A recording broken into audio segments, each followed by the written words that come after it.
Fala galera, Silas Fernandes aqui falando, estamos em mais um episódio do Despluga Podcast, vem chegando, curta, comente, compartilhe e não se esqueça, se inscreva no nosso canal, é de suma importância a sua inscrição, isso mesmo. Hoje nós temos um assunto aqui sensacional, top, eu tenho certeza que vocês vão gostar bastante deste episódio, bem descontraído, um bate-papo aqui com um grande amigo aqui, e eu tenho certeza que muitos insights aí vão surgir durante esse bate-papo aqui e já vai mandando para geral aí, porque eu tenho certeza que vai ser muito bom, vai agregar muito valor aí para vocês. Principalmente para você jovem, que tem um grande sonho aí de ingressar aí à faculdade de medicina, essa área que eu até costumo dizer que eu passo longe dessa área, porque não nasci para a saúde pública, não é para mim, né? Meu negócio é aqui, é comunicação e tudo mais. Mas você que tem esse grande sonho aí, ou conhece alguém, manda para essa pessoa, principalmente se essa pessoa também gosta deste desafio de sair do seu lugar de origem, ir para um outro lugar, outra terra e estudar também. Eu tenho certeza que vocês vão aprender muito com esse cara, tá? Mas antes de passar aqui a palavra para ele e apresentar, eu quero falar da nossa patrocinadora, @IdeiasDeMariDF.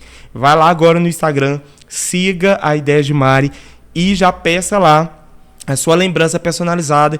Natal tá chegando, chegamos aí no melhor mês do ano, Natal com tudo aí, então já presenteia a sua amada, o seu amado, filhos, avós, pais e por aí vai. Já marca ali com a Mari, já escolhe o seu presente, personaliza o seu presente para que você possa presentear essa pessoa amada. Bora lá, sem mais delongas?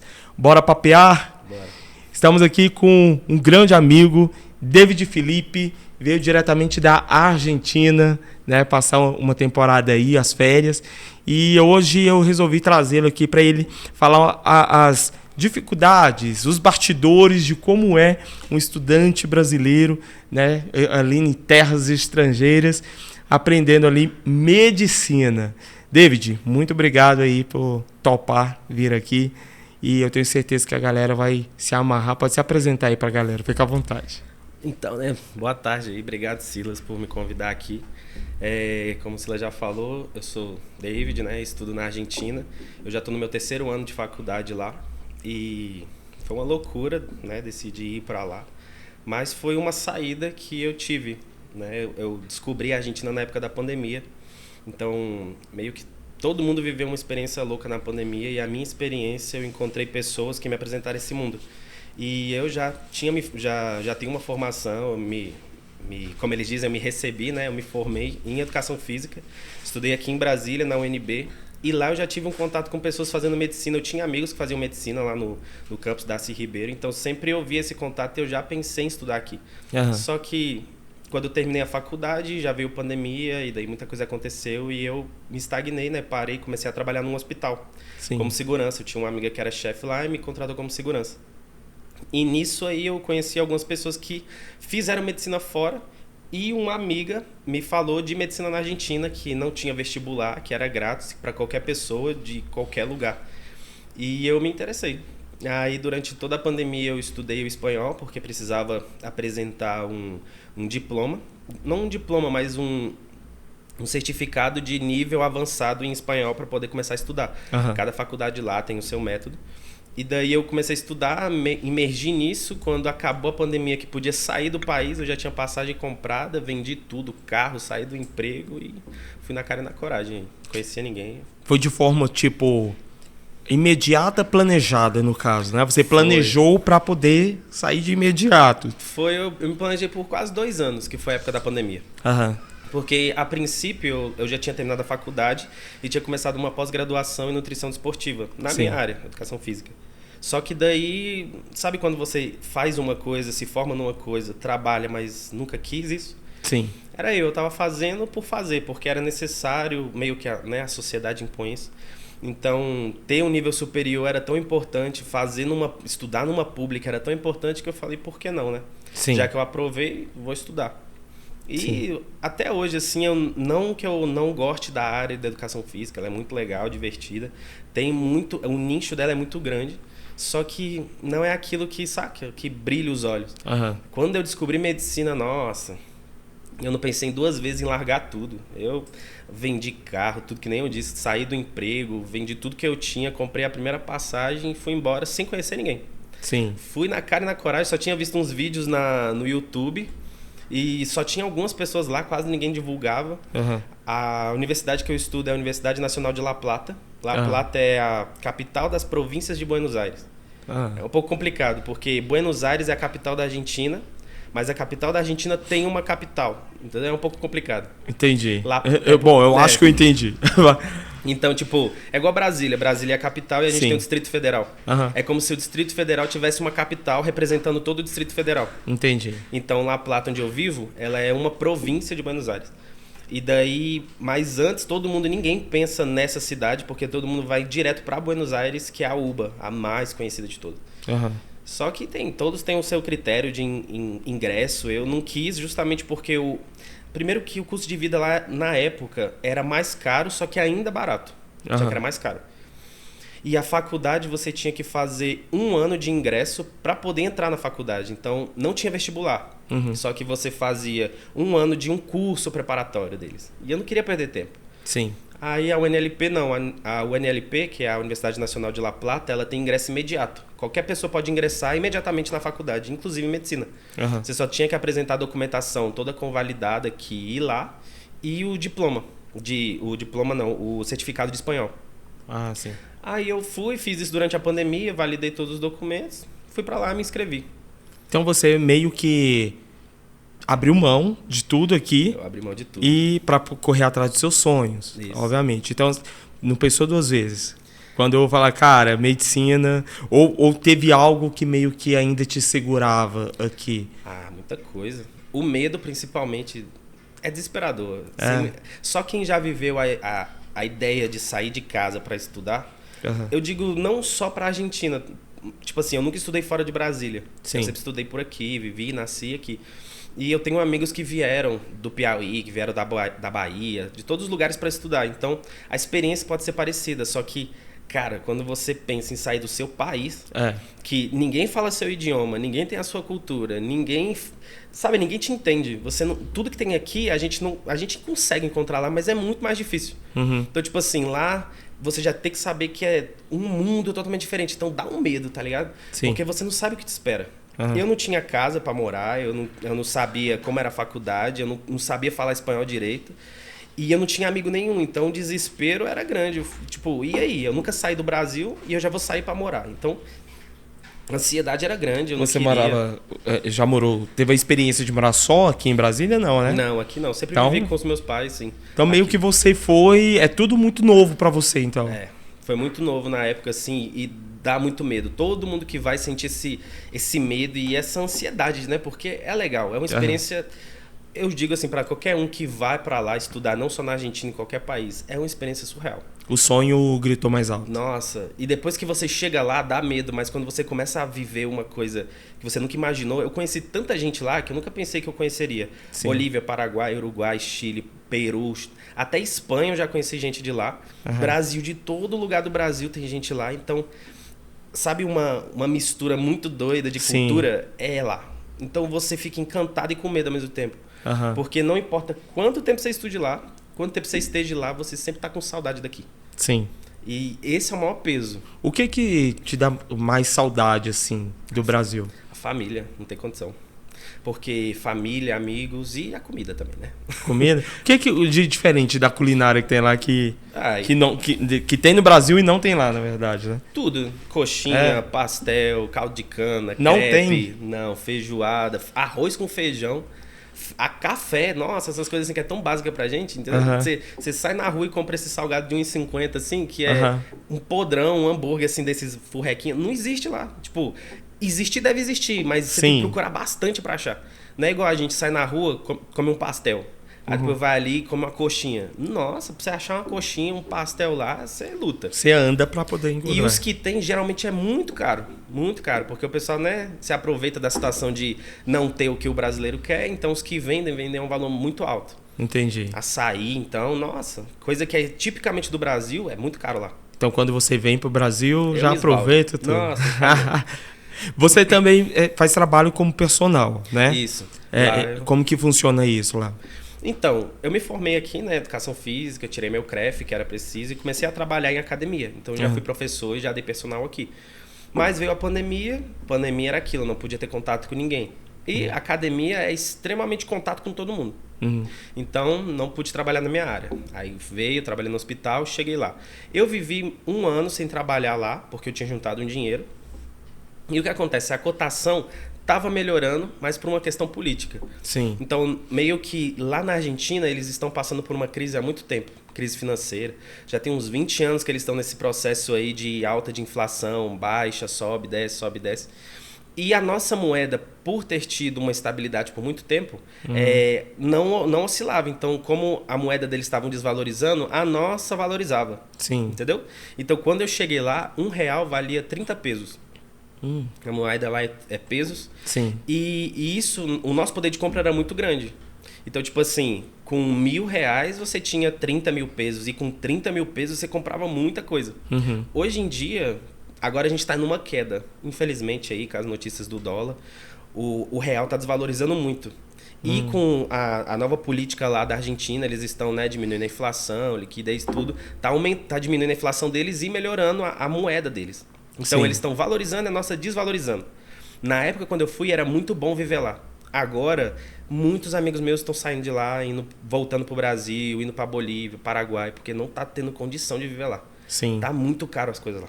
É porque envolve muita questão política, assim como você falou, né? Então, assim, houve uma mudança política, tanto na Argentina, agora nas últimas eleições, né? E isso acaba impactando, por exemplo, aqui no Brasil, o café, por exemplo, chegou a 30 conto.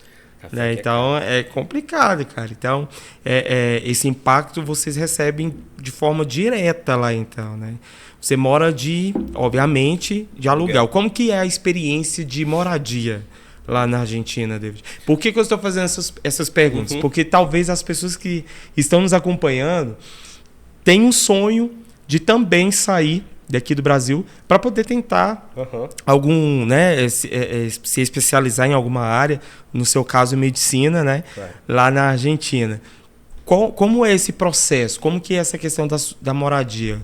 Como você conseguiu encontrar o seu lar? Tá bom, vamos lá. Eu vou ser bem sincero. Tipo, tem muitos blogueirinhos lá que não falam literalmente a verdade e isso daí confunde muita gente.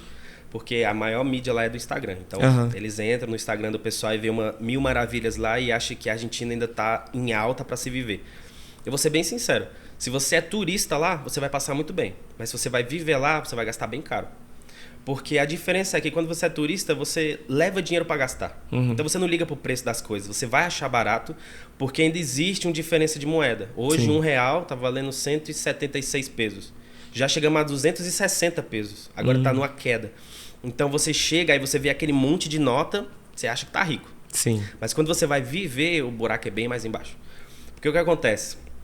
Moradia é o maior problema que a gente tem agora lá. Tipo, comida, alimentação, transporte, tudo tá aqui um preço parecido com o Brasil. A gente tá vivendo uma coisa meio parecida. Eu falo Brasília, como é capital, as coisas é um pouco cara. Então meio que eu consigo comparar os preços com aqui. Aqui os preços são parecidos. Mas aluguel... Existia uma lei antes, há uns 2 anos atrás, que proibia que os aluguéis subissem ao nível da inflação do país. Existe ainda a lei, eu não entendo direito. Só que a lei meio que dava um limite. Só podia subir até 40% da inflação do país, uma coisa assim. Então, os donos eles não podiam subir o quanto eles queriam, quantas vezes eles queriam. Hoje, para você entrar num apartamento, primeiro, se eu sou estrangeiro, vai ser uma burocracia enorme. A gente estava conversando antes de vir, para você entrar num apartamento lá, você vai ter que desembolsar uma média de 5 mil por aí ou mais. Tem como você pagar menos? Tem. Só que é você tem que ter contatos, você tem que conversar diretamente com o dono. E todos eles estão pedindo muitos requisitos. Os requisitos mais comuns são recibos de sueldo. Recibos de sueldo são como contra-cheques das pessoas. Então é como se fosse 3 garantias de 3 pessoas diferentes que vão pagar o aluguel caso você não pague mais. Caramba, tipo, uma pessoa que sai aqui do Brasil conhece quem, né? Não conhece ninguém. Não, isso não é o pior. Por exemplo, eu tenho que dar 3 recibos de sueldo de 3 pessoas diferentes. Cada recibo desse geralmente tem que duplicar o valor do aluguel. Então, ou seja, eu tenho que arrumar 3 pessoas com salário que supere 2 vezes o valor do aluguel. Caramba. Que não tá barato. Geralmente eles pedem isso, alguns pedem garantia proprietária. E é aquela, como é que eu vou dar garantia proprietária? Como é que eu vou... Entendeu? Eu sou um estrangeiro, eu não tenho propriedade ali pra poder dar de garantia. Se eu tivesse a propriedade, eu viveria nela. E outra, você está indo para estudar, né? Eu tô indo para estudar. Fora isso, eles também pedem calção. Alguns pedem geralmente 1 a 2 meses de calção. Que a média agora dos aluguéis lá, digamos, lá eles chamam de monoambiente, o que pra gente é uma kitnet. O monoambiente, que é só um espaço, mais um banheiro, às vezes não tem muita divisão, tá numa média aí de R$1.000 a R$1.500. Sim. Uma kitnet custa R$1.500. E nem é lá essas coisas. Que fica num lugar, às vezes, que nem é muito bom. Fora os valores exorbitantes que você paga, ou seja, 3 recibos de sueldo. Geralmente, ninguém tem amigos que tenham salário suficiente para superar isso. Então, o que a maioria faz? Compra os recibos. O que não é necessariamente uma coisa muito legal, mas é o que dá para fazer. Existem pessoas que vendem esses recibos. Mas é aquela, brasileiro geralmente se aproveita de outro quando vê a necessidade. Sim. Então, as pessoas que vendem recibo lá, 3 recibos de sueldo tá saindo R$1 milhão. Isso está numa média aí de 6 a 7 mil reais, os recibos. Além disso, você tem que pagar 1 a 2 aluguéis adiantados, geralmente que o aluguel, digamos, seja R$1.000. Já foi aí 7, 8 mil. E se você ainda tiver que pagar um calção, mais R$1.000. Digamos, né? Isso eu tô botando numa média assim. Se você conseguir, o que tem possibilidade. Agora tem uma possibilidade de você arrumar um... não é um empréstimo, mas existem seguradoras que liberam como se fosse um recibo. Eu esqueci como se chama, depois eu te falo. Mas é como se fosse valendo por todos esses recibos. Que daí você vai nessas seguradoras e daí compra deles, é bem mais barato. Tipo, o valor, eles geralmente vão segundo o valor do imóvel. Então eu tenho que dar, digamos, o meu imóvel custa 200 mil pesos. Isso dá média de R$1.100, R$1.200. Então, esse calção, né? Essa garantia que eu vou pegar dessa seguradora vai superar esse valor e daí eu vou pagando para ela um valor que pode ser aí uns R$1.000 por aí. Que é bem melhor do que pagar 6, 7 mil reais. Aí, o que eles pedem é isso, muito caro, muito difícil. Além disso, você tem que dar o seu DNI. DNI é a identidade deles. DNI argentino. É como o nosso RG. Só que é aquela, eu sou estrangeiro. Acabei de chegar, eu preciso de uma casa. E geralmente o meu documento argentino demora aí de 2, 3, tem gente que leva 6 meses para conseguir um DNI. Então eu vou ficar aí 3 meses sem um DNI, eu não consigo alugar uma casa por 3 meses. Ou seja, eu vou ficar 3 meses dependendo de outra pessoa. Aí muita gente acaba caindo em golpe, em pessoas que vendem, tipo, esses recibos e colocam no próprio nome. Eu não vou dizer o nome de certas pessoas para não, mas tem muitos e muitos casos de pessoas que quando vão para lá, alugam com essas pessoas, eles colocam no nome deles. E isso é chamado de sublocar. Ou seja, é como se você fosse para a Argentina e eu vou alugar para você no meu nome. Aí você vai viver nesse apartamento. O certo é que eu vivesse, já que eu botei no meu nome. Como você está vivendo no meu lugar, eu estou sublocando para você. Entendi. Aí, digamos assim, o contrato é de 3 anos, o que já quase não existe mais. Mas, digamos, um contrato de 3 anos. Você deu algum problema, ou seja, de atrasou qualquer coisa, ou eu quero colocar outra pessoa no seu lugar, porque existem casos assim, eu simplesmente tiro você de casa, da sua casa, porque não está no seu nome. Entendi. Se não está no seu nome, legalmente você não pode estar lá. Sim. Eu posso estar porque está no meu nome. Então, aí sim eu posso entrar na justiça e pedir para que te tirem da casa. O que é impossível de acontecer se tiver no seu nome. Lá tem essa vantagem. Se eu aluguei, está no meu nome, e eu não tenho a condição de pagar porque subiu muito, oscilou, porque agora, a cada 4 meses está subindo o aluguel. Sim. Então, tem contratos de 4 meses e contrato de 6 meses. E, tipo assim, não contrato anual, mas é um contrato de que a cada 4 meses vai subir, ou então a cada 6 meses vai subir. E os contratos para viver na casa é geralmente agora de 1 ano a 2 anos. Sim. Então imagina, eu vou viver 2 anos numa casa, a cada 4 meses vai subir. Cara. Então, na atual conjuntura, então, tá caro viver lá. Muito caro. Tá muito caro viver na Argentina. A questão do aluguel é isso. Tem muita gente indo embora porque não tá suportando pagar esse valor. Entendo. Mas como que funciona essa questão de... Você mora com alguém? Como que funciona isso? Graças a Deus eu consegui encontrar um lugar antes de vir pra cá. Consegui alugar com uma amiga. E é um apartamento com 2 quartos. Esse apartamento agora, pra você ter uma ideia, antes de eu vir, nesses 2 meses agora atrás, antes do dólar ter subido, o meu aluguel tava custando uns R$1.800. Tava custando 370 mil pesos. Essa era a média. E 2 quartos. Isso tá barato lá, porque é bem mais caro que isso. Aí agora, com a subida do dólar, o meu aluguel já subiu R$200 e foi para 2.000. Caramba. Isso sem o reajuste que ainda vai acontecer. Só porque desvalorizou a nossa moeda, melhorou a deles, o câmbio... Eu já perdi R$200 nisso, então já foi para 2.000. Sim. Aí agora o aluguel tá 2.000. Eu entrei agora em dezembro, janeiro, fevereiro, março. Em março ou abril vai subir, porque é os primeiros 4 meses. Sobe. 4 meses depois, sobe de novo. 4 meses depois, sobe de novo. Lá, mas o contrato pode ser de 1 ano a 2, a gente ainda está fechando. Então imagina, em 2 anos vai subir 6 vezes. Já está 2.000. Imagine que suba R$200 a cada subida. 2, 4, 6, 8, 10, 12. Vai subir mais R$1.200. Eu vou pagar R$3.200 num apartamento que é pequeno, com 2 quartos. Aonde que aqui em Brasília você acha um lugar mal localizado, que é pequeno e que cobre R$3.000 para uma pessoa viver? Se fosse bem localizado, fosse grande, entendeu? Sim. Aí, não, sem condição. Então lá tá difícil isso. Agora ninguém tá conseguindo viver sozinho, a não ser que tenha uma renda alta. Tem muita gente lá, eu dou personal lá, eu trabalho lá. Então, tipo, a saída que eu tenho é porque minha família me ajuda. Sim. Meu pai, minha mãe, eles sempre me ajudam, me mandam um valor por mês, o que agora não tá sendo suficiente. Então, o que eu tô fazendo? Eu comecei a voltar a trabalhar há 2 anos... Esse ano e o ano passado eu voltei a trabalhar como personal. Tem demanda, só que é aquela, quanto mais sobe o dólar, mais diminui o real, mais desvalorizado fica, menos alunos eu vou ter, porque ninguém vai ter condição de pagar um personal. Sim, porque tá todo mundo nessa mesma correria mesmo de conseguir agariar para poder se sustentar, né? Personal é luxo, é aquela, paga quem pode, não quem quer. E eu lá cobro um valor muito abaixo do que eu cobraria aqui. Aqui em Brasília, a média de valor de um personal é de 100 a 150 a hora, que era o que eu cobrava aqui. Lá, a média que eu cobro é de R$30 a hora.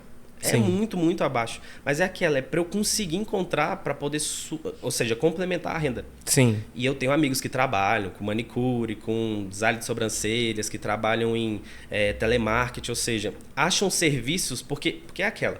Medicina é muito difícil. A galera que vai pra Argentina achando que é fácil e o pessoal do Brasil que acha que a gente sai porque é fácil, não tá entendendo o nível de dificuldade lá. Lá é muito difícil. Desculpa te cortar, mas vamos entrar então nesse ponto aí agora, porque voltada a essa questão mesmo do estudo, né, da medicina e também da cultura, porque de fato é um choque cultural, né? Do brasileiro e argentinos e tal, inclusive tem até aquela velha rivalidade, né, de Brasil e Argentina. Como que foi isso para você em questão de cultura? Como que quando o David chegou ali na Argentina, não conhecia ninguém, não sabia nem para onde ia, conta a sua experiência, a sua chegada ali na Argentina, como que foi isso para você? Cara, a pior experiência que eu pude ter na vida eu tive no meu primeiro mês lá. Sério, nossa, que eu odiei viver na Argentina no meu primeiro mês. Que eu chorei que nem criança querendo ir embora. Porque eu vivi, assim, quando eu fui, eu tava saindo de pandemia. Então não tinha muita informação de vida lá. Então a gente não sabia quanto era aluguel, como era câmbio. A gente tinha noção daquelas coisas que a gente via na internet, de grupos.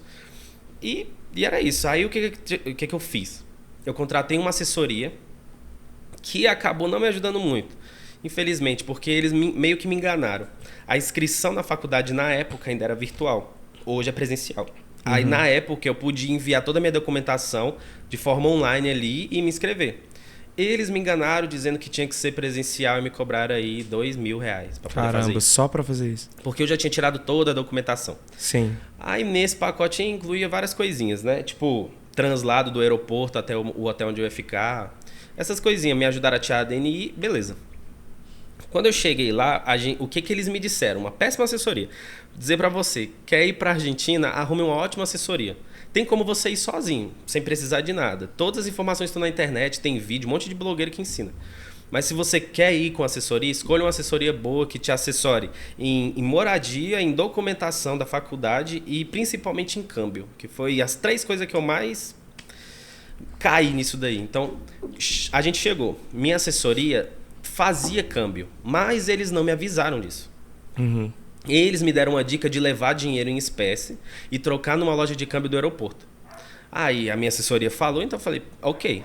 Levei dinheiro e quando eu cheguei, estava tendo um paro no aeroporto. Uma paralisação. Que quando você desembarcava do lado internacional, você não conseguia entrar no embarque nacional, que é onde ficam as lojas de câmbio.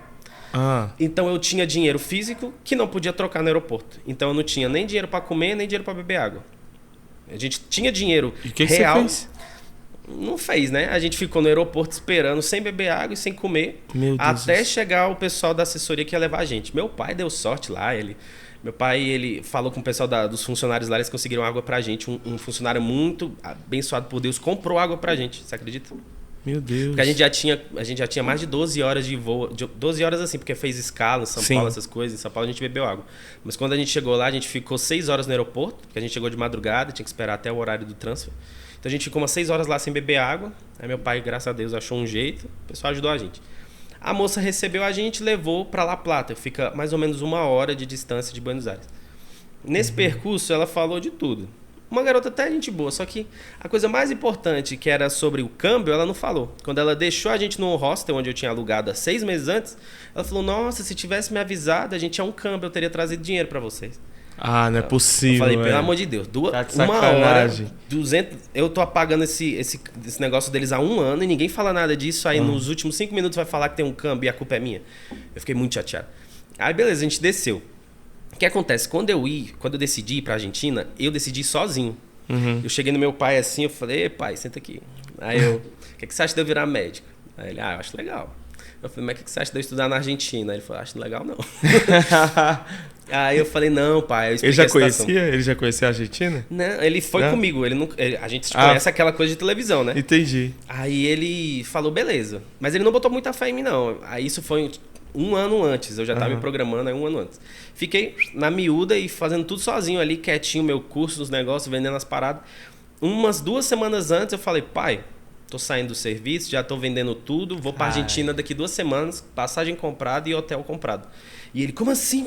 Eu não tô acreditando, achei que era mentira. Tipo, eu não tava botando muita fé. Ficou doido com eu falei, não, foi sim. Aí meu pai aposentou, meu pai é professor, né? Português e inglês, ele aposentou, então ele tinha mais tempo livre, ele sempre quis viajar, ele falou assim, eu vou com você.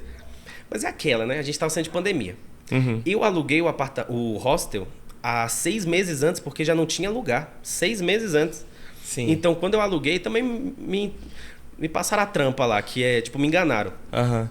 Falaram que no quarto ia ter no máximo aí 3 camas. Quando eu cheguei lá, tinha 10 beliches. Você não tá entendendo. Era eu e meu pai. Eu falei pro meu pai, pai, não tem lugar pra você lá, rapaz. Tinha que ter procurado isso antes. Ele, não, a gente não tá falida, eles precisam do meu dinheiro. Eu falei, beleza. Meu Deus. Aí ele foi comprar a passagem. Aí a passagem caríssima. Ele, não era barata a passagem? Eu falei, era, mas eu comprei tem 1 ano praticamente a passagem. Pagou meio caro na passagem também. A gente chegou lá, no hostel não tinha cama pro meu pai. Porque já estava esgotado há 6 meses antes. Sim. E botaram 10 beliches dentro de um quarto. Eu olhei aquilo e falei, gente, vocês estão sem condição, vocês me enganaram. Era para ter 3 camas no máximo, tem 10 negros dentro de um quarto, 20. Não tem condição não. E eu falei pro meu pai, pelo menos tem cama? Ele falou, não tem. Aí lá vai nós rodar a cidade sem conhecer nada, sem dinheiro, sem beber, sem comer Deus nada. Do céu. E procurando uma cama. A gente procurando uma lugar loja pra de dormir. câmbio. Porque aquela, muita gente pode pensar assim, por que não foi na Western Union? Por que não falou com o cambista? Eu fui na Western Union. A Western Union é a maior empresa de câmbio que a gente tem. Ela você consegue encontrar em vários países e ela é a loja de câmbio oficial que é legalmente aceita em todo lugar. Então existem lojas espalhadas por aí. Só que para você fazer câmbio na Western Union, alguém precisa ter uma conta para receber e alguém precisa ter uma conta para enviar. E daí eu nunca tinha feito troca na Western Union. Eu tinha uma conta, eu imaginava o quê? Que se eu depositasse dinheiro, eu podia ir lá e sacar. Ou que eu podia chegar com dinheiro e trocar. Não é assim, ninguém me explicou. E eu vi vídeo na internet, mas é difícil até você viver a experiência. Sim. Fui nas lojas de Western Union, eles falaram, não é assim, você tem que ter uma conta, tem que mandar para outra pessoa que também tem uma conta, aí essa pessoa tem que vir aqui e retirar o dinheiro. Aí eu falei, misericórdia. Aí a gente rodou e perguntando pro pessoal na rua e aquele meu espanhol ratatá, né, como o povo fala. Eu falava um espanholzinho ruim. Nossa, ainda falo, mas eu tinha aprendido tudo no YouTube. Tinha contratado uns cursos, mas... Aí a gente ia, e onde é que tem uma loja de câmbio? Loja de câmbio. Aí tem uns caras, eu nunca fui em São Paulo, mas o pessoal já me falou, que fica gritando dólares, dólares. Sim. Lá tem um também. E tinha um pessoal numa rua lá, que lá em La Plata é um quadrado. É uma cidade planejada igual Brasília. Ou seja, ela é literalmente um quadrado. Então ela é para todos os lados que você vai, a cada 6 quadras tem uma praça. É muito bonito lá, é muito arborizado, bem legal. E daí, uma das ruas principais lá, que é a San Martín, é onde esse pessoal fica. E eles ficam, dólares, dólares, tipo, gritando, segurando dólares assim. E a gente não tinha encontrado loja de câmbio, resolvemos trocar com esses caras, que é bem suspeito, né? Sim. Eu falei, não tem jeito, vamos com tu. Se não tem tu, vai tu mesmo. Aí o cara pegou a gente, eu e meu pai, e começamos a gente entrou num prédio, numa galeria, e começamos a descer. E a gente descia um andar, e descia outro, e descia outro. E eu não sei se você já assistiu Narcos, Sim. mas aquela série do Pablo Escobar, meu irmão, eu achei que eu tava naquela série. Caramba. Porque todos os vidros dentro dessa galeria tava tapado com papel grudado, assim, jornal. E as luzes piscando, assim, igual filme de terror. E a gente descendo, e o negócio breu, não tinha ninguém. Caramba, velho. E tinha uma luzinha lá no final, uma portinha toda cheia de grade, assim. E a gente indo naquela porta, e eu olhando pro meu pai, assim, eu falei, pai, é nessas horas que dá tudo errado, pai. É tráfico humano aqui, a gente tem que se livrar disso aqui. Aí chegamos, o cara abriu uma janelinha assim, aí ele falou, né, que queria trocar dinheiro.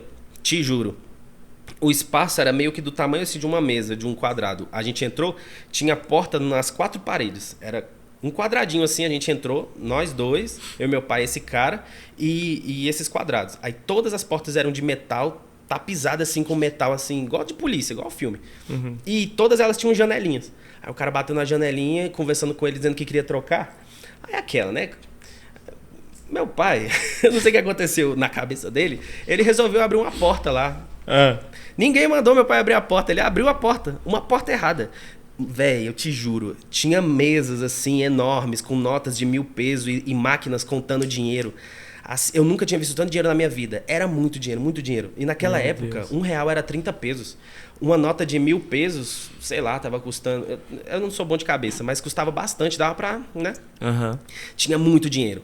E daí, todas essas salas têm segurança e provavelmente tava armado. O cara fechou a porta e começou a gritar com meu pai em espanhol. E nem eu e nem ele tava entendendo nada. E o cara, por que você abriu a porta, meu pai? Eu não sei, fiz sem querer. Aí eu achei que era nessa daí que a gente era arrasta pra cima já. Caramba. Aí daí a gente, não quer trocar mais não, não quer trocar mais não. A gente saiu na correria, aí o cara veio atrás e falou, calma, relaxa, acontece. Eu troco pra vocês aqui. Aí ele pegou o dinheiro lá no corredor mesmo, trocou pra gente um dinheiro, uma cotação horrível. Por que não trocou antes, Por que não trocou, né, rapaz? Levou a gente... Levou pra passar esse sufoco. Ô, bicho. Aí a gente saiu... Era pra viver a experiência. Não, ele trocou por 20 pesos, R$1. A gente perdeu muito dinheiro. Meu Deus. Aí a gente rodou, achamos um hotel. O único hotel que tinha quarto, que era na Praça Passos. A galera aí que conhece a cidade vai saber onde é. E é uma das praças mais caras que tem. Mas era a única que tinha hotel. E cobrou muito caro da gente na época. 10 dias tava R$2.000. Meu Deus do céu. Então, tipo, era o que tinha, não tinha o que fazer, então vai, alugamos. Isso e daí, aí mesmo. meio que essas experiências foi, tipo, traumatizante. Aí a gente queria comer, aí conseguiu trocar um dinheiro, aí não tinha lá, pronto. Agora falando de cultura deles.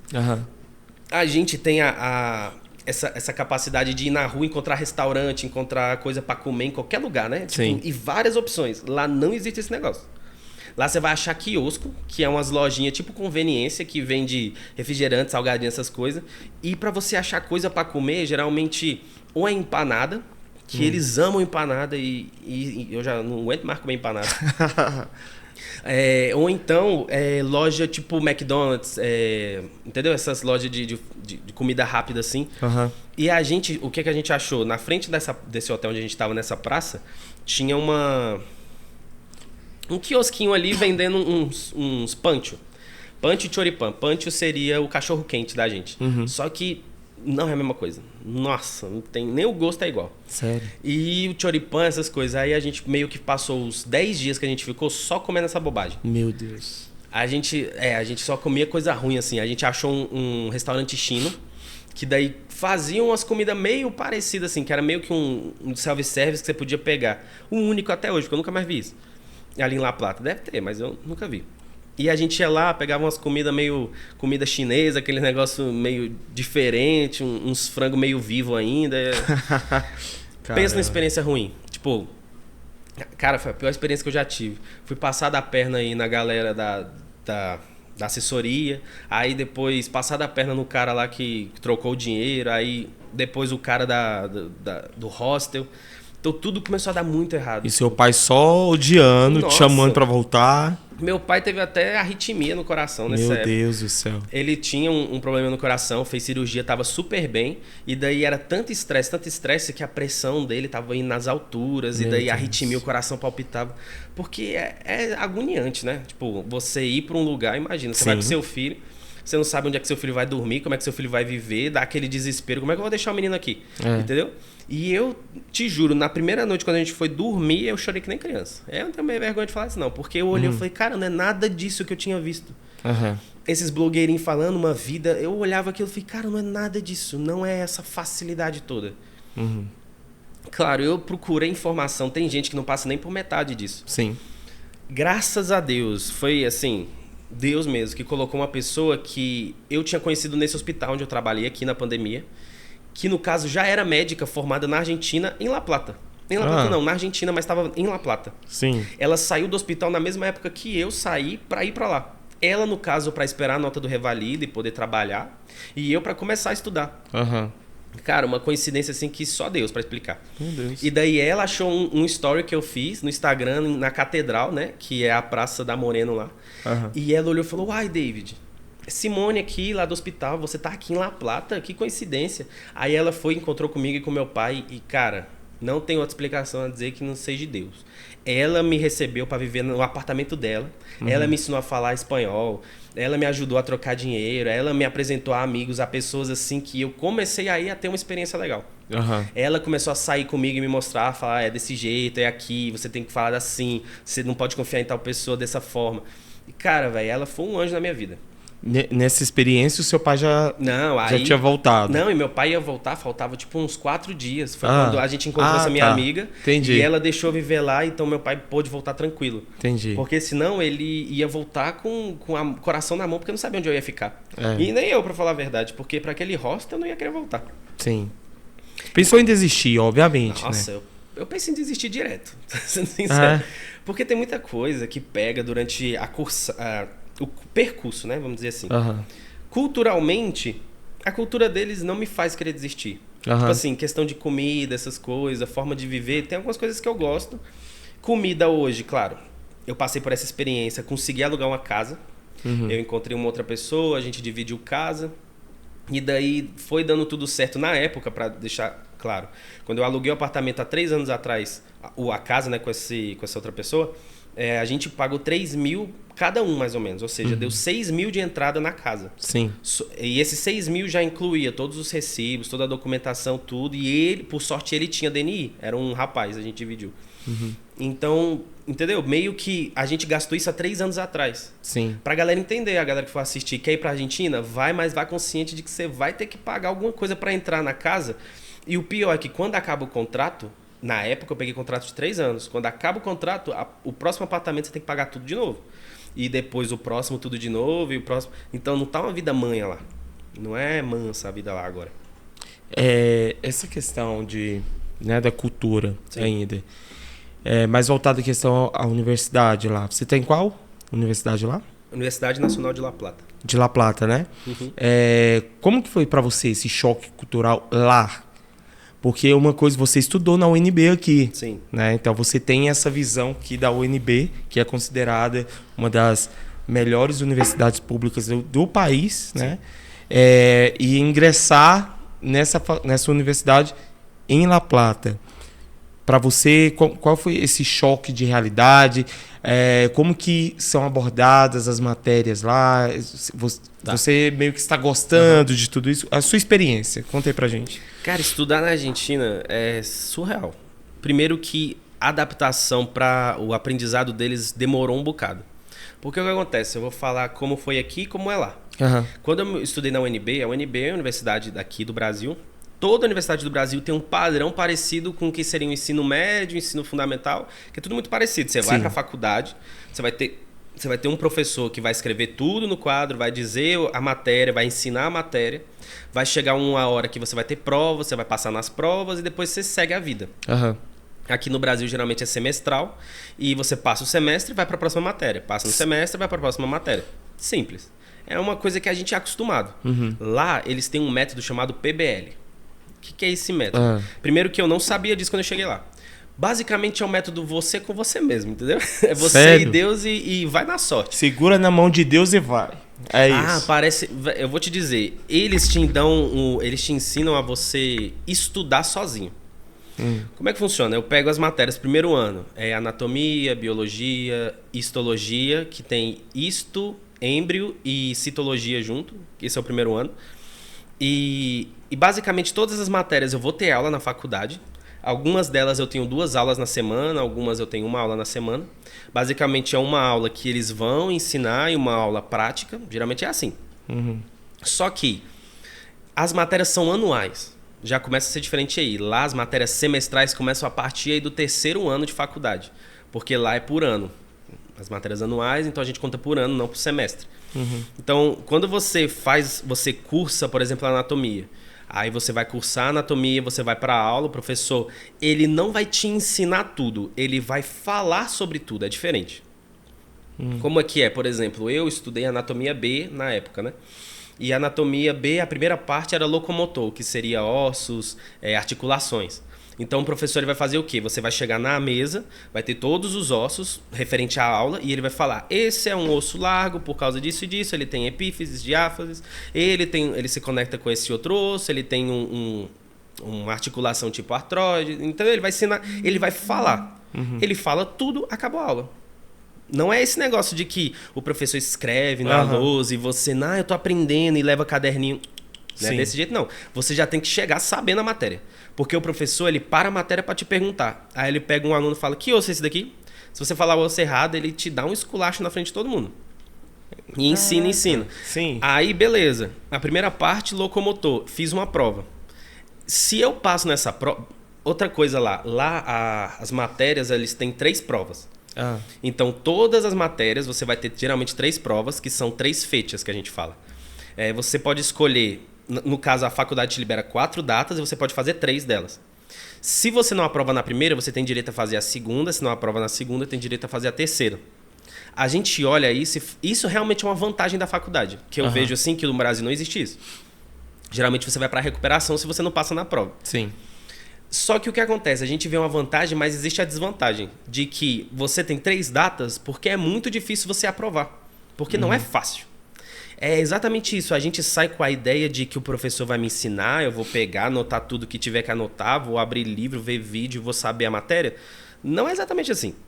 Você primeiro assiste as aulas todas em casa, porque todas as aulas são gravadas pelos professores. Sim. Então o professor vai gravar toda a matéria. Você vai assistir a matéria. Eles vão liberar diapositivas, né, que são os PDFs, aí os slides, aí você vai poder ver tudo bonitinho, você vai fazer suas anotações e daí você vai para a aula para tentar entender o que o professor vai falar. Porque o professor não vai se fazer entender na hora, é você que tem que dar um jeito de entender. Sim. E daí, na próxima aula, ele não retoma o assunto do anterior, ele parte para o próximo assunto. Então, se eu estou falando de membros inferiores, ele vai falar. Na próxima aula, ele não retoma, ele fala membro superior. Sim. Na próxima aula, ele fala caixa torácica. Na próxima, já é prova. E daí a gente vai com essa ideia de que, caramba, né, igual ensino médio, ensino fundamental e faculdade é aqui, lá não é desse jeito de forma alguma. É como se fosse o ensino aqui do Brasil, é como se pegasse na mão do carinha, bora lá, vamos aprender junto. Lá é o contrário, né? É você que tem que correr para alcançar o nível. E eu demorei muito para aprender isso. Tipo assim, eu levei 6 meses para conseguir entender esse método. Sim. Porque eu não sabia por onde começar. No início eu queria anotar tudo. É desesperador, né? É desesperador. No início eu anotava toda a matéria. Aí eu via que faltava muita coisa para anotar. Depois eu mudei a tática, eu comecei a só fazer questão. Aí eu vi que tinha muita coisa ainda que eu não tinha visto para fazer as questões. Sim. Aí depois o jeito que mais me serviu, sendo sincero, e a dica que eu dou para todo mundo, primeira coisa... Sempre já existiu uma pessoa que passou por isso antes de você. Sim. Então, se alguém passou antes de você, alguém já fez um resumo de tudo que você precisa saber. Vai nessa ideia. Lá a gente tem agrupações estudantis. Então, as agrupações estudantis, elas trabalham pelos Instagrams. Dentro do Instagram sempre tem link de várias anotações prontas para cada matéria. Então, a dica, não fique desesperado para copiar tudo. Vá em alguém que já estudou e pega dessa pessoa. Porque se serviu para essa pessoa, vai servir para você. A matéria é sempre a mesma, eles nunca mudam. Vai ser 10 anos de faculdade, os 10 anos vai ser a mesma anatomia. Geralmente é uma outra coisa que muda.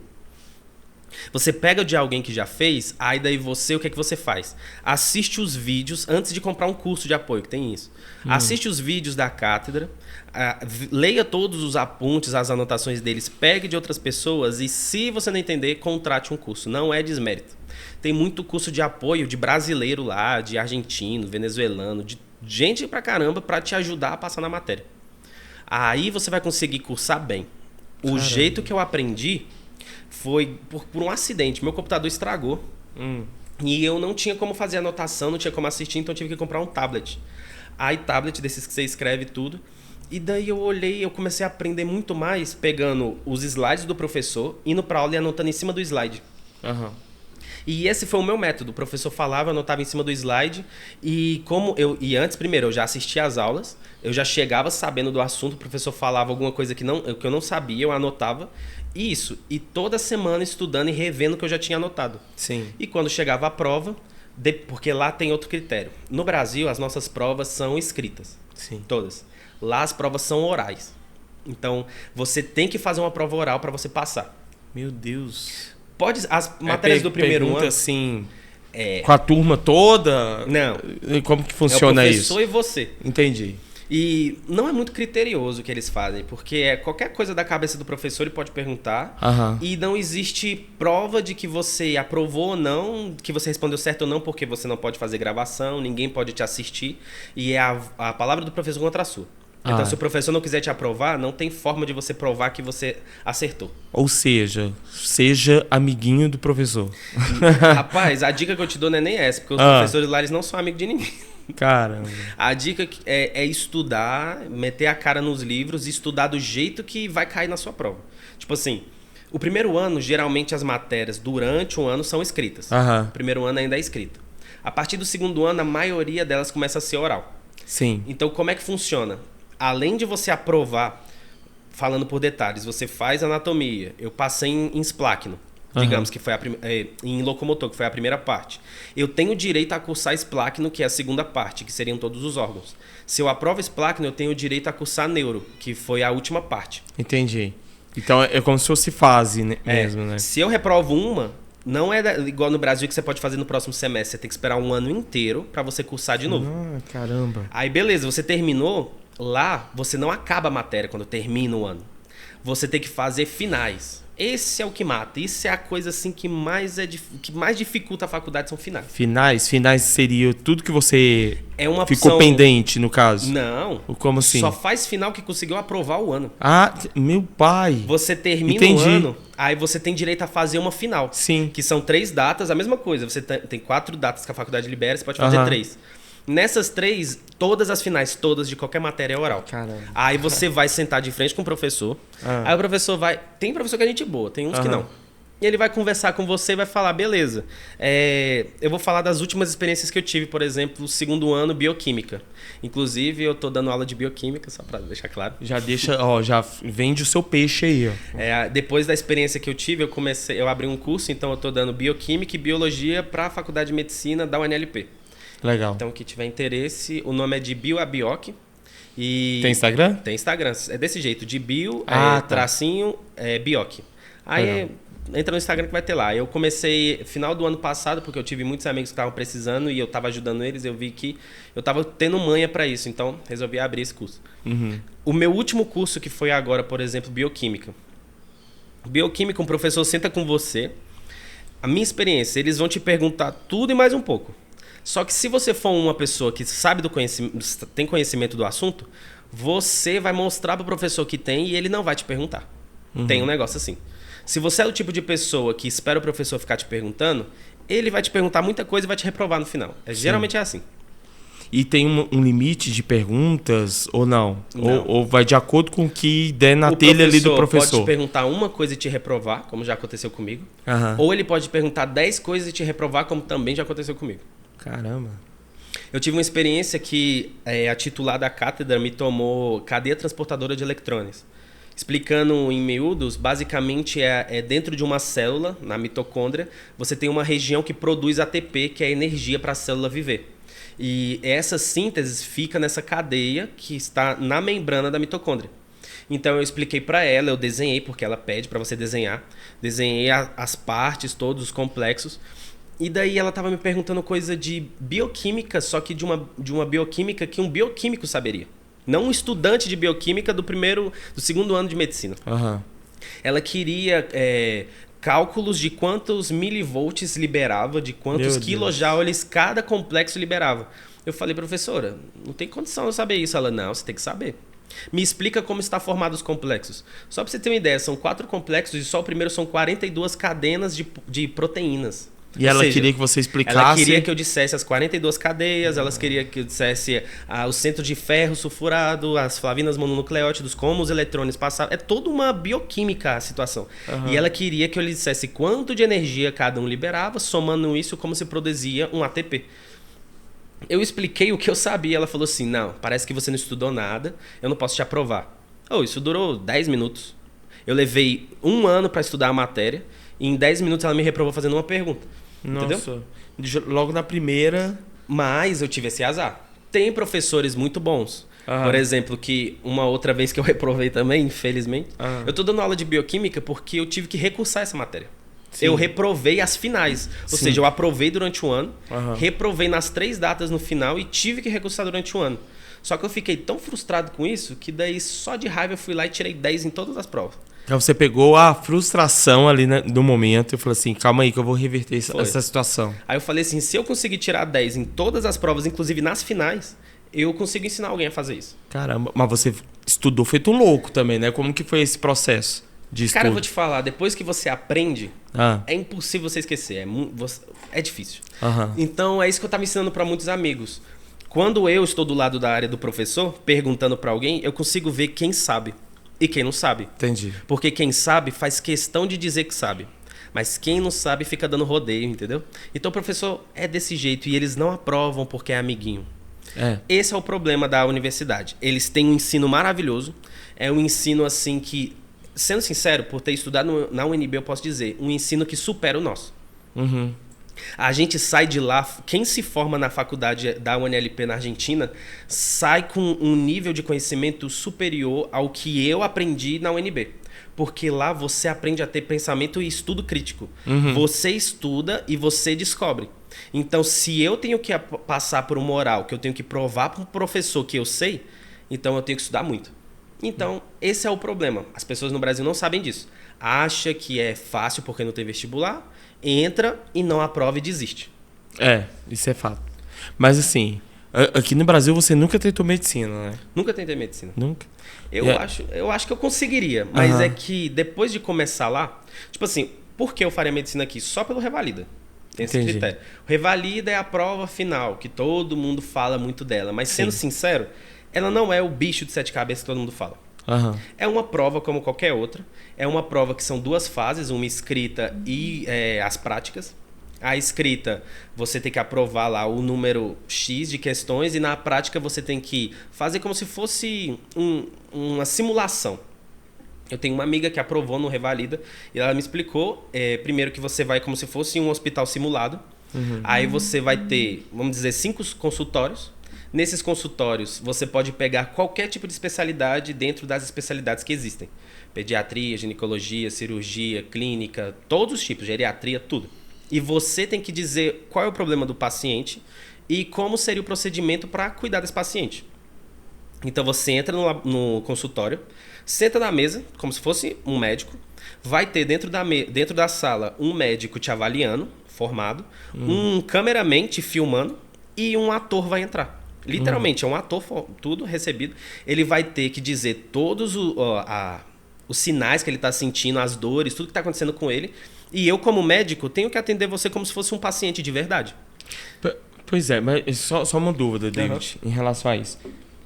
Quando você está estudando ali para medicina e tal, qual a especialidade que você quer se... Eu quero cirurgia cardíaca. Cirurgia cardiotorácica. Entendi. Então, você aprende o todo ali da medicina e depois você que vai seguindo de acordo com o que você quer se especializar. Como que funciona isso? Quando você faz medicina, é assim. Geralmente, numa faculdade normal, você se forma na área e faz uma pós-graduação para se Sim. especializar mais a fundo. Sim.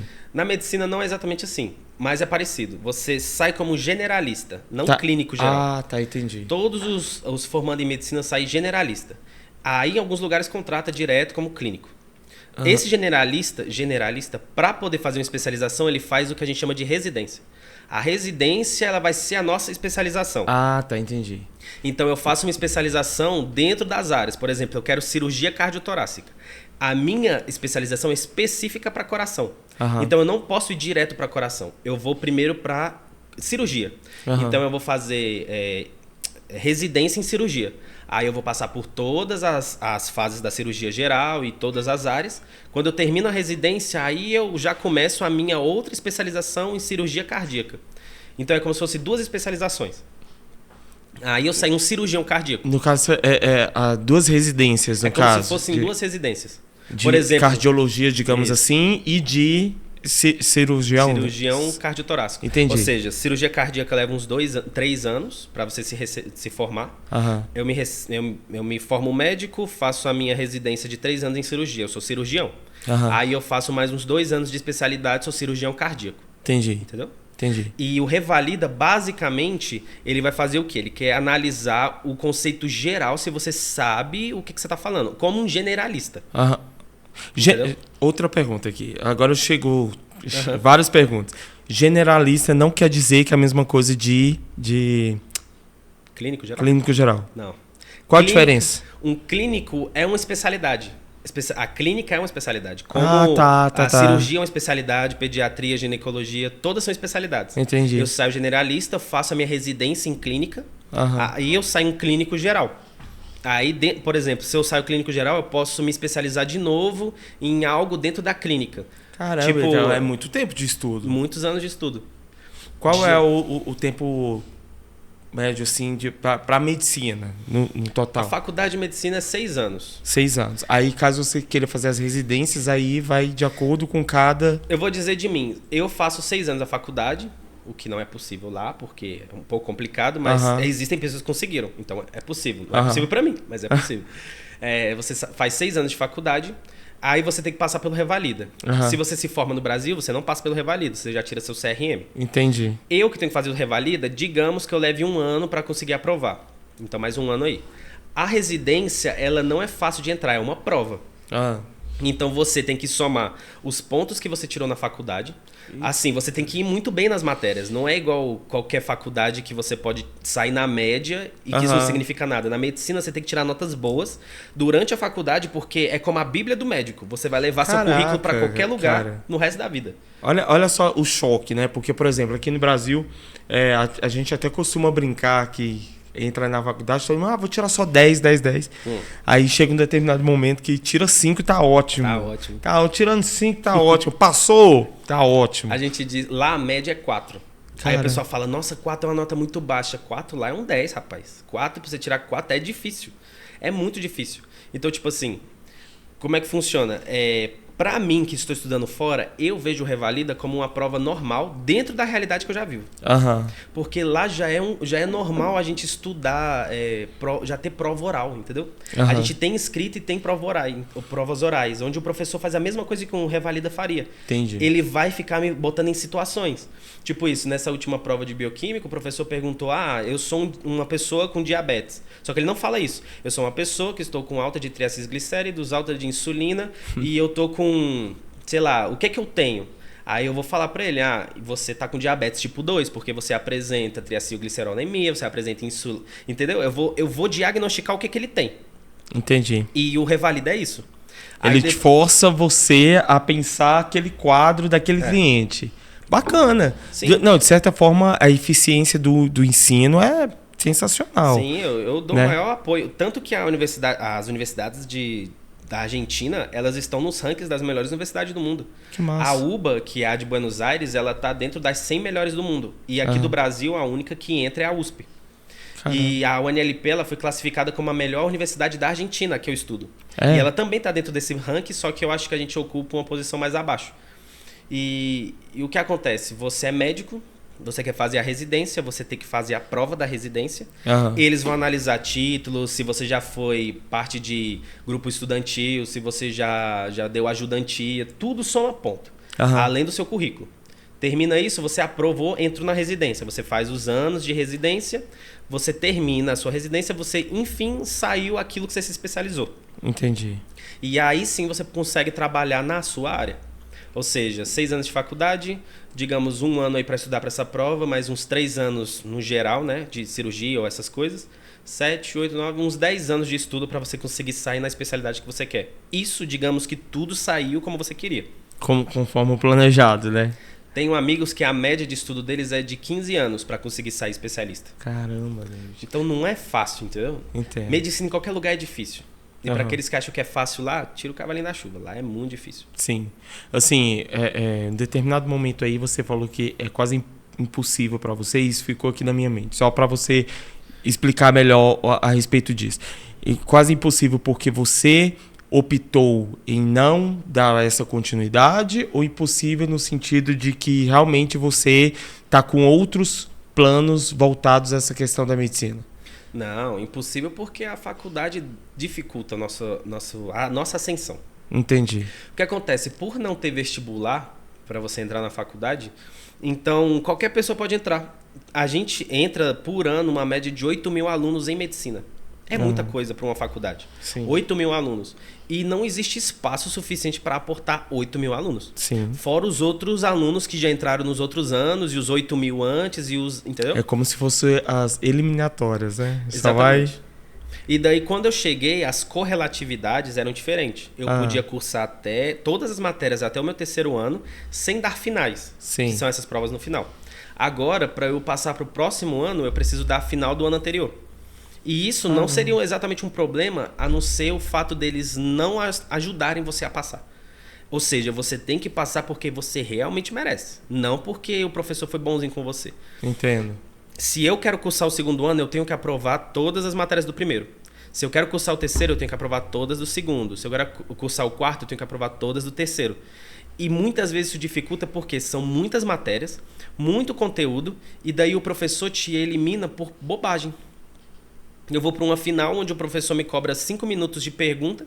Em 5 minutos ele definiu que eu não sei de nada.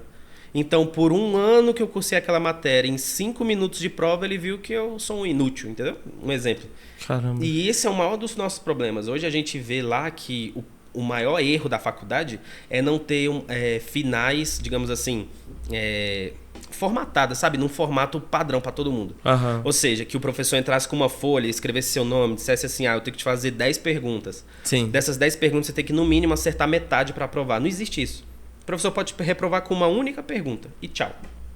Caramba. Então você tem que pegar uma pessoa assim muito inteligente. inteligente, de boa. E muito esforçada. E um professor num dia bom para ele também. Meu Deus. Porque se o professor tiver... É quase igual a autoescola aqui, gente. Pelo amor de Deus. Você tem que pegar eu até fugiu o nome. Os instrutores, né? Sim. Ali de boa. Caramba, então é um processo de fato eliminatório, de fato, da qual eles acabam observando vários fatores, né? Eu vou falar de mim, por exemplo.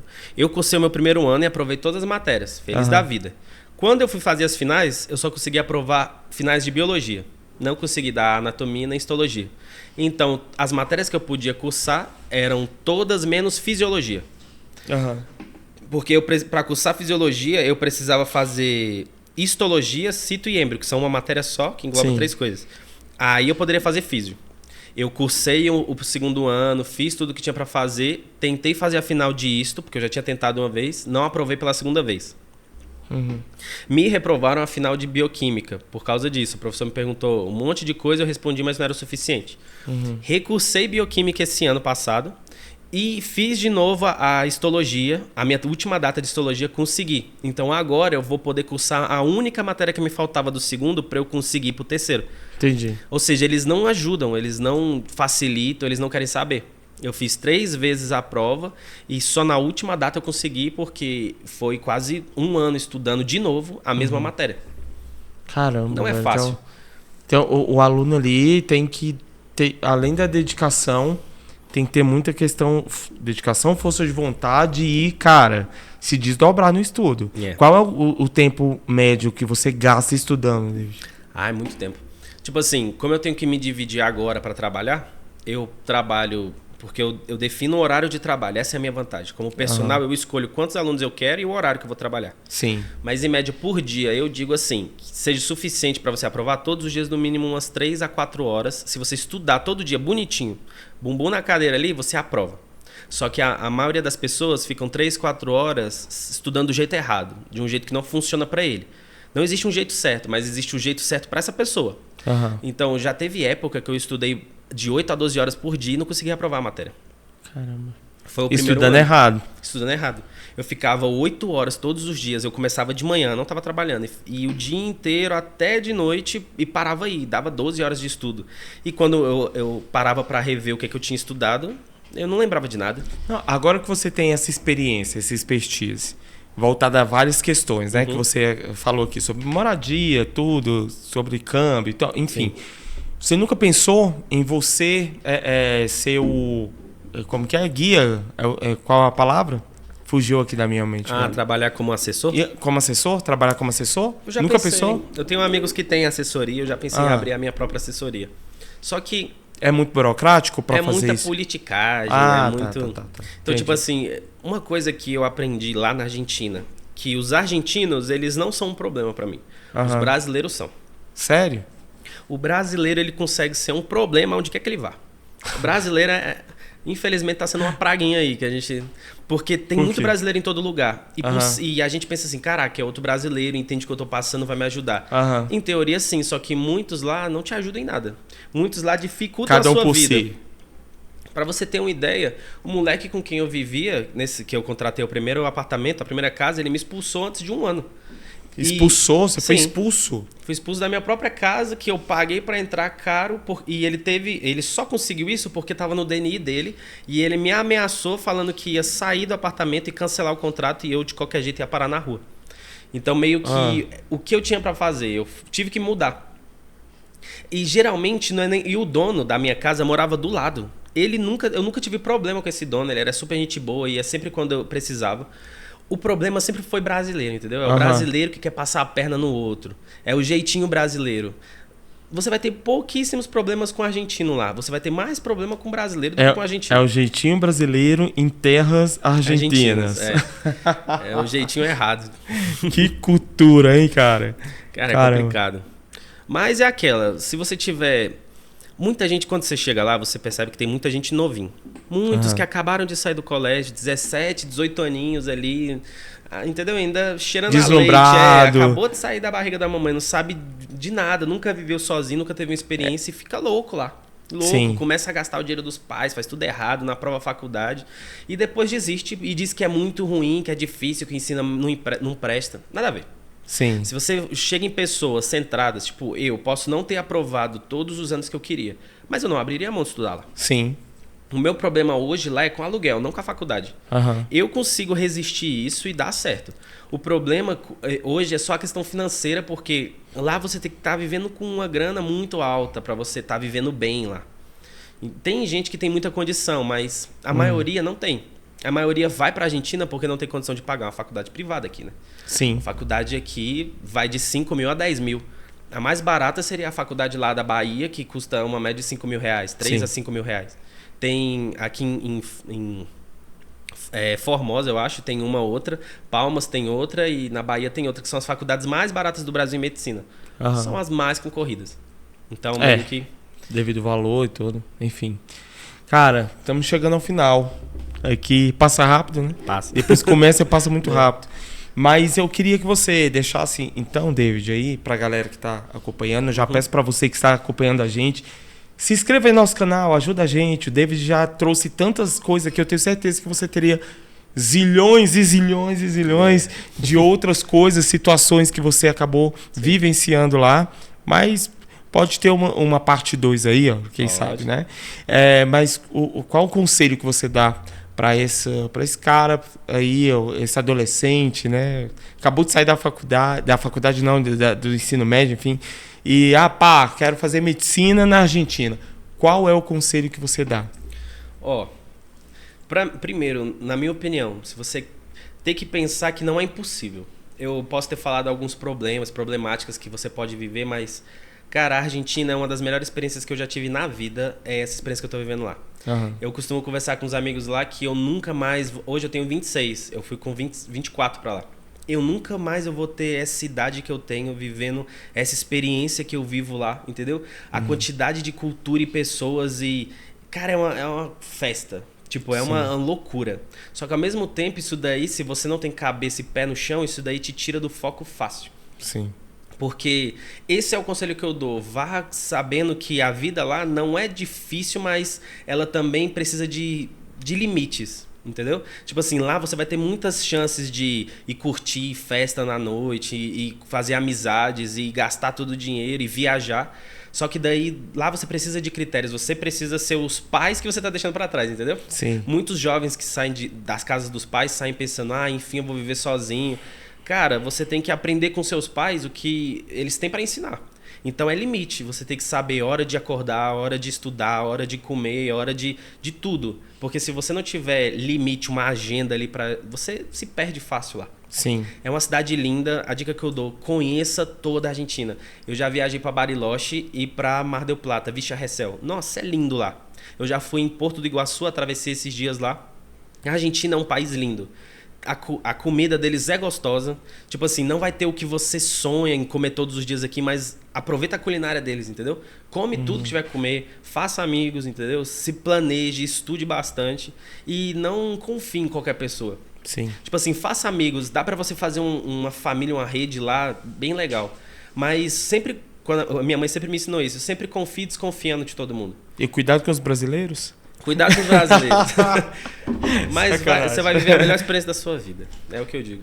Show de bola. David, obrigado por ter topado vir aqui no Despluga Podcast. Eu tenho certeza que esse conteúdo vai agregar muito valor aí para a galera que vai estar acompanhando. Manda aí para geral, para aquele estudante, manda para os pais também, para que os pais possam também estar antenados do que está acontecendo. O David teve uma experiência lá com o pai dele lá na Argentina. Foi. Então eu tenho certeza que a mesma experiência que ele viveu, quem sabe tantos outros, né, também passaram por isso, e aqueles que estão se programando também para ir. Então, tenho certeza que vai agregar muito conhecimento a respeito, e se você tiver alguma dúvida sobre qualquer ponto aí, pode procurar o David, o @ do Instagram dele está passando aí. Isso. Aproveita, fala aí seu Instagram também, para que eles possam seguir. Aqueles que querem ir para a Argentina e tem dúvida, pode mandar lá, é David Felipe Med.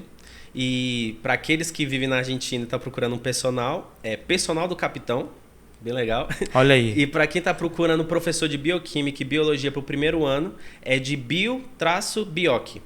Então é isso, de Bio a Bioc. Show de bola, vendeu peixe aí. Vendeu peixe. E tá certo. Gente, ficamos por aqui em mais um episódio do Despluga Podcast. Até a próxima. Fui!